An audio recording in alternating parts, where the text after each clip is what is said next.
পাউরুটি আনলেই 2-1 পিস পাউরুটি পড়ে থাকবেই, আর তাই দিয়েই বানিয়ে নিলাম একদম অল্প তেলে দুর্দান্ত টেস্টের এই স্ন্যাক্সটা।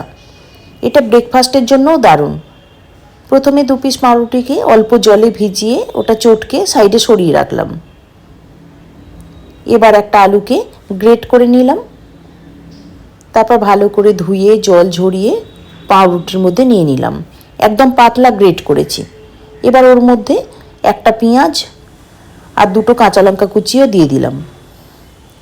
এর সঙ্গে দিয়ে দিলাম ছোটো বাটির 1 বাটি সুজি, 2 চামচ বেসন, সাথে ছোটো চামচের 1/2 চামচ করে হলুদ গুঁড়ো, লঙ্কা গুঁড়ো, পরিমাণ মতো নুন দিয়ে ভালো করে মেখে নিলাম একটা বড় বাটিতে ঢেলে।